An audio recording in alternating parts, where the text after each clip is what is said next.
Start ಮಾಡಪ್ಪ. ಒಬ್ಬರೇ ಇರ್ರಿ, ಎಲ್ಲರ ಕೆಳಗೆ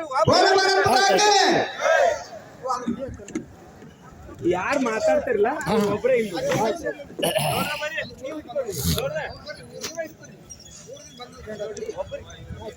ಅವ್ರು ಮುಖ್ಯಸ್ಥರು ಕರ್ಕೊಂಡು ಬಂದಾರ.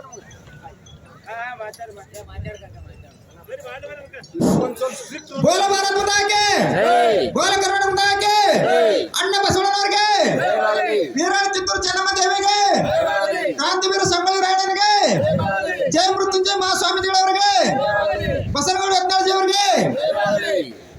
ನಾವು ವಿಜಯಪುರ ಜಿಲ್ಲೆಯ ಚಡ್ಚಣ ತಾಲೂಕಿನ ಗೋಡಿಯಾಳ ಬಡೋಲ ಗ್ರಾಮದ ಹಾಗೂ ಎಂಡಿ ಚಡ್ಚಣ ತಾಲೂಕಿನ ನೂರಾರು ಹಳ್ಳಿಗಳಿಂದ ಲಕ್ಷ ಸಂಖ್ಯೆಯಲ್ಲಿ ನಾವೆಲ್ಲ ಈ 2A ಮೀಸಲಾತಿ ಪಂಚಮಸಾಲಿ ಹೋರಾಟಕ್ಕೆ ಬರ್ತಾ ಇದ್ದೇವೆ. ಈ ಸಂದರ್ಭದಲ್ಲಿ ಶತಮಾನಗಳಿಂದಲೂ ನಮ್ಮ 2A ಮೀಸಲಾತಿ ಹೋರಾಟ ನಡೀತಾ ಇದೆ. ನಮ್ಮ 2A ಮೀಸಲಾತಿ ನಾವು ಪಂಚಮಸಾಲಿಗಳಂದ್ರೆ ದಯೆ, ಅಂತಃಕರಣ, ಕ್ಷಮೆ, ಪರೋಪಕಾರ ಹಾಗೂ ಶೌರ್ಯ ಗುಣಗಳಿಂದ ಯಾವತ್ತೂ ಹಳ್ಳಿ ಜನರೊಂದಿಗೆ ನಮ್ಮ ನಾಯಕತ್ವ ಗುಣಗಳನ್ನು, ಸೇವಾ ಗುಣಗಳನ್ನು ತೋರಿಸಿಕೊಂಡು ಬಂದಂಥವರು. ಕೃಷಿ ಕಾಯಕವೇ ಕೈಲಾಸ ಅಂತಕ್ಕಂಥ ಒಂದು ಕೃಷಿಯನ್ನು ನಂಬಿದಂಥ ನಾವು ಜನಾಂಗ.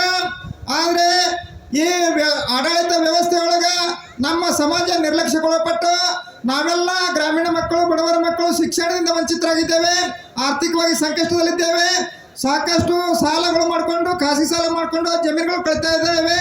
ಇಂಥ ಸಂದರ್ಭದಲ್ಲಿ ನಮ್ಮ ಸಮಾಜಕ್ಕೆ ಶತಮಾನಗಳಿಂದ ಅನ್ಯಾಯ ಆಗಿದ್ದನ್ನು ಕಂಡು ಕೂಡಲ ಸಂಗಮದ ಜಯ ಮೃತ್ಯುಂಜಯ ಮಹಾಸ್ವಾಮೀಜಿಗಳವರು, ನಮ್ಮ ಕರ್ನಾಟಕದ ಹುಲಿ, ದಕ್ಷಿಣ ಭಾರತದ ಶಿವಮೊಗ್ಗದ ಬರೀ ಬಸವನಗೌಡ ಯತ್ನಾಳಜಿ ಅವರು ನಮ್ಮ ಸಮಾಜಕ್ಕೆ ಮೀಸಲಾತಿಯನ್ನು ಕೊಡಬೇಕಂತ ಹೇಳಿ ಸುಮಾರು 2-3 ಶತಮಾನಗಳಿಂದ ಹೋರಾಟ ಮಾಡ್ತಾ ಬಂದು ಈಗ ನಮ್ಮ ಹೋರಾಟಕ್ಕೆ ಜಯ ಸಿಗಲಿದೆ ಅಂತಕ್ಕಂಥ ಬೇಡಿಕೆಯನ್ನು ನಮ್ಮ ಬೆಳಗಾವಿ ಜಿಲ್ಲೆ ಪಂಚಮಸಾಲಿ ಸಮಾಜದ ಮುಖಂಡರು ಜಯಘೋಷವನ್ನು ಹಾಕಿದರು.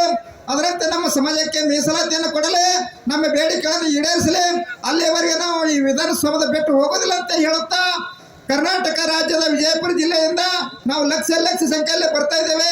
ಅದರಂತೆ ಕರ್ನಾಟಕದಿಂದ ಎಲ್ಲ ಜಿಲ್ಲೆಗಳಿಂದ, ಎಲ್ಲ ತಾಲೂಕು ಹಳ್ಳಿಗಳಿಂದ ಕೂಡ ಲಕ್ಷ ಸಂಖ್ಯೆಯಲ್ಲಿ ಬರ್ತಾ ಇದ್ದಾರೆ. ಅವರೆಲ್ಲರಿಗೂ ಅಭಿನಂದನೆ ಹೇಳುತ್ತಾ ಧನ್ಯವಾದಗಳು. ಬೋಲ ಭಾರತ್ ಮಾತಾಗೆ, ಜೈ ಪಂಚಮಸಾಲಿ, ಜೈ ಪಂಚಮಸಾಲಿ.